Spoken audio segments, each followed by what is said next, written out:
Hello, everybody. I'm Tom Ellis, coming right up on Inside Edition Extra. Police cars equipped with video cameras recording hard evidence on tape, plus monster trucks and the people who drive them, and the return of disco, staying alive in the 90s.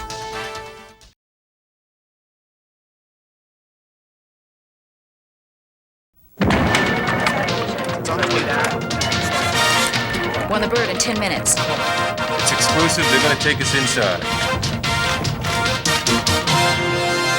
Cops have a new weapon in crime fighting. Drop. I'm going to shoot if you don't drop the gun. I'm going to count to 3. The home video camera. In court, these pictures could be worth 1,000 words. Okay, Rick, give me an ambulance down here. Give me an ambulance, Atlanta. Yes. 2, 1. Zoom in, camera 1. Race fans, hot rodders. They're big. They're bad. They're down and dirty. They're monster trucks waging a war on wheels. You got to be crazy to do this. Stand by.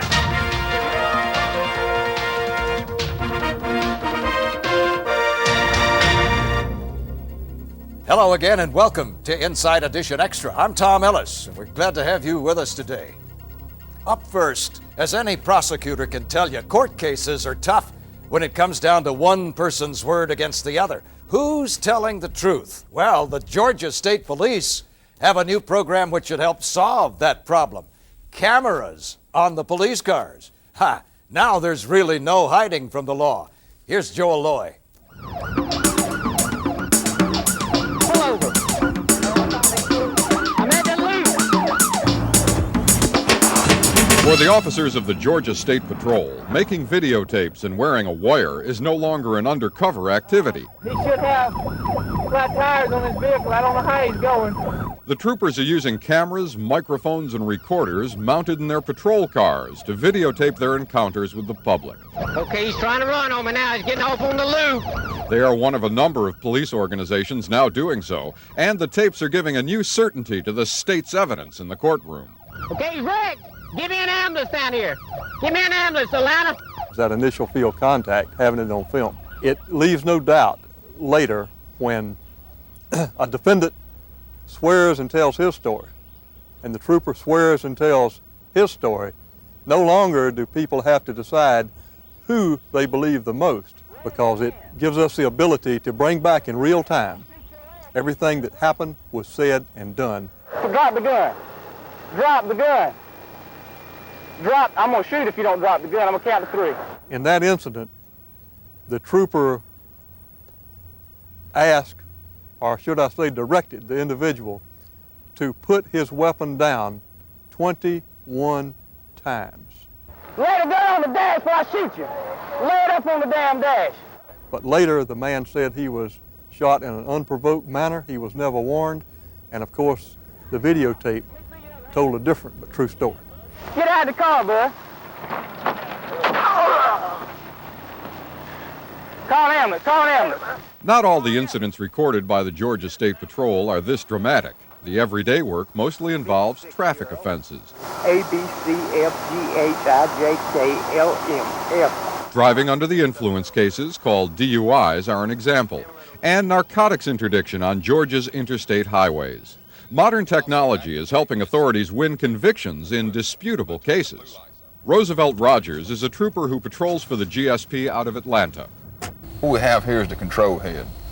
It makes it possible for you to activate the camera manually. You have your monitor, which helps you see the field of view that the camera is seeing. And then we have the video camera, which is mounted on top, and it works basically like a normal video camera. We'll walk into court with this little video tape in our hands, and they'll come to court wanting to know what that is, and when they figure it out, they'll just plead. Decreasing the judicial docket is only one of the positive sides of the tapes. Greg Adams is a judge in the Walton County Probate Court, where he hears 250 to 300 DUI cases each year. I had a .09 DUI case, and on paper, this is borderline. The video was entered in as evidence. I saw the person being pulled over. I saw the gentleman get out of the vehicle. He staggered back towards the trooper's car. I heard him clearly fail his field test. It was clearly a case of driving under the influence. Jack Partain is the district attorney in the Conasauga Judicial District of Georgia. The fact that you have videotapes makes for better prosecution. I mean, as a prosecutor, I love videotapes. They're great. The GSP estimates that approximately 9,000 episodes are taped each month. Right now, between 35 and 40% of the patrol vehicles have the camera equipment. 254 cal. Trooper Mike Ralston is one of Georgia's top felony men. He patrols Interstate 75, the highway from Florida to Michigan, a major cocaine artery. Ralston sees 2 pluses for the taping program. You know, an officer's not wanting to violate anybody's constitutional rights, and certainly he's not going to do it on video. Therefore, it puts something in the back of the mind of the officer that, hey, you know, I need to do everything right. I need to be a professional. I need to treat this person with courtesy. You have the right to remain silent. Anything you say will be used, of course, as evidence against you. As far as a training tool, an officer can take the videos that are made from each individual stop, and go back and view those videos and look at it and see what types of mistakes that he's made on this particular type of incident and things to look for and try to correct on the next time that he makes this type of stop. Not all activity takes place within camera range, and this brings up one problem for Judge Adams. I would hope that the troopers would not do anything off tape that they would do on tape. But even with this concern about the taping program, the bottom line remains quite simple. Well, you've heard the old saying, "Old picture's worth 1,000 words." That's exactly it. Well, you might disagree with the cop, but it's pretty hard to argue with the camera. The program's been so successful, in fact, that money has been allocated now to equip even more of the Georgia State Police cars with those cameras. Up next here, monster trucks, dealing in fuels on the dirt that millions of Americans are paying to see. The noise, the mud, it's everything.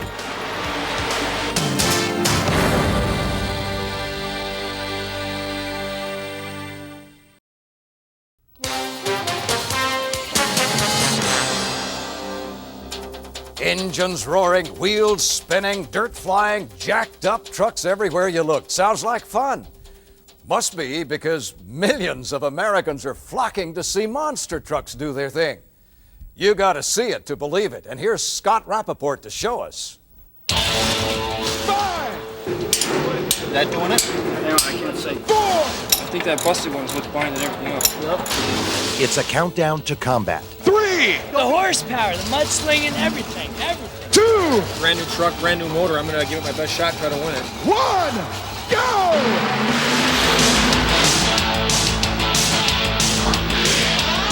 You're looking at a war of wheels, a seemingly endless series of colossal confrontations, cockamamie contraptions, and Cro-Magnon competitions, described by 2 million paying spectators last year as Awesome, awesome, awesome, awesome!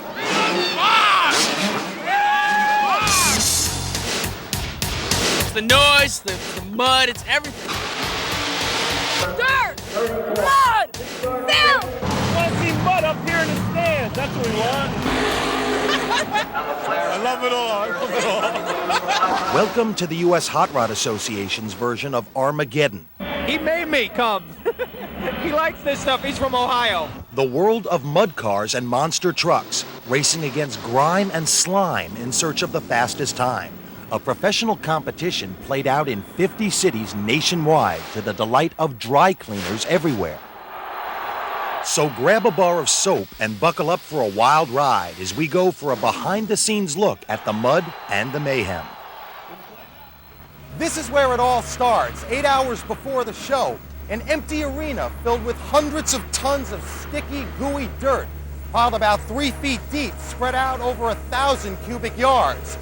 Yes, fans, in the world of monster trucks, this is what's known as ideal conditions. It's stick mud, but there's enough water on here, we should spray a few people. Meet Joe Quinterno, better known around here as Bogologist, mudologist, the mud doctor.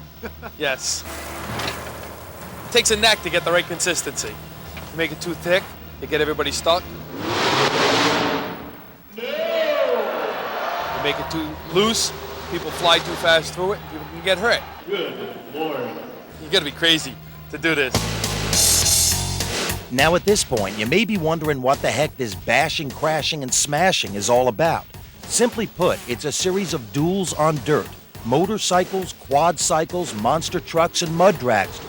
Sometimes they race against the clock. 1.85 seconds! Other times against each other in side-by-side competition. They're competing for prize money, but not a lot of it. Winners pocket just a couple $1,000 for a night of competition. But through sponsorships and appearances, the average truck owner and driver can expect to earn about $50,000 a year. Big business? You betcha.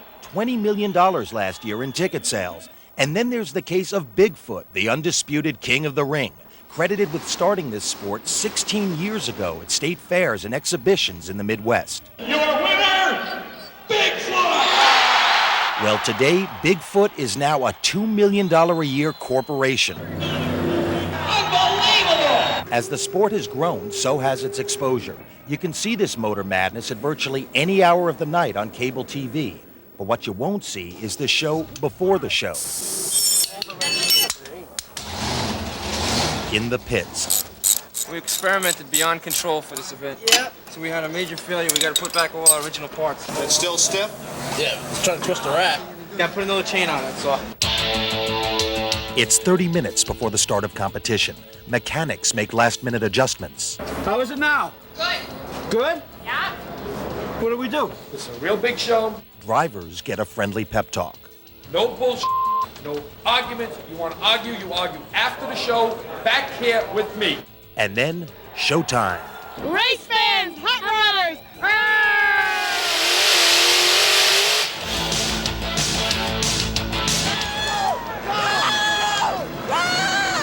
Unbelievable! You betcha!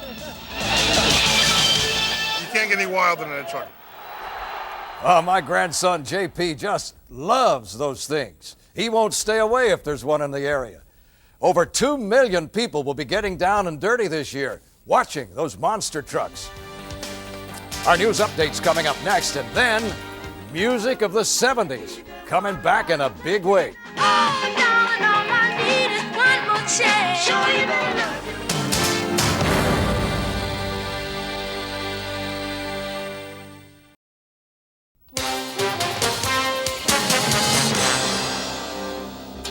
Welcome back now to Inside Edition Extra.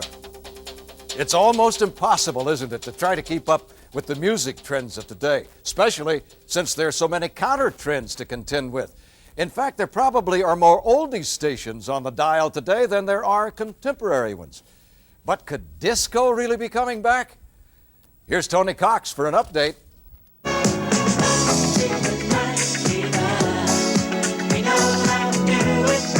The 70s will probably be best remembered as a time for gold chains, flashing lights, and instant stardom for one TV actor who slipped into a white suit and onto thousands of movie screens around the world.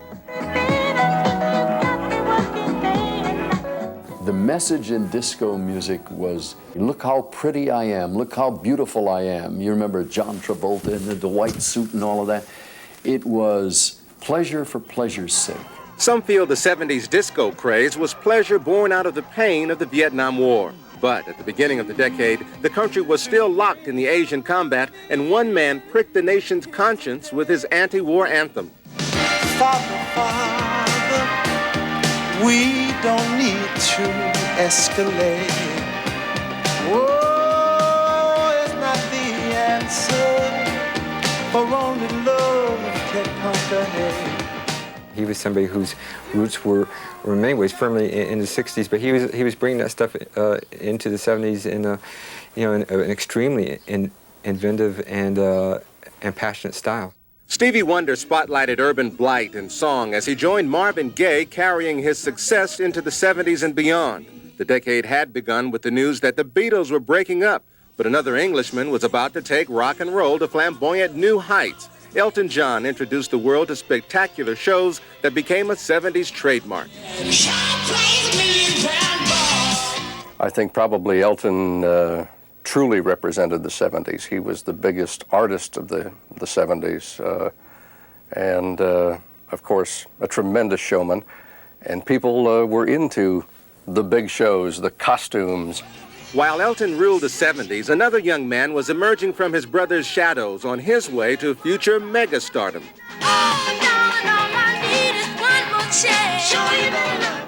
Michael Jackson found enduring fame, but by the mid-70s, the record companies were spending millions promoting stars whose songs were short on message and whose careers were to be equally short. In some ways, that tended to make artists who were pleasant but rather slight artists seem much bigger than they were, and those artists in some ways paid for that creatively. I'm thinking of somebody like Peter Frampton, who was a fine live performer and made decent records, but there was a time, a year or two in the 70s, when he was the biggest thing that had ever happened.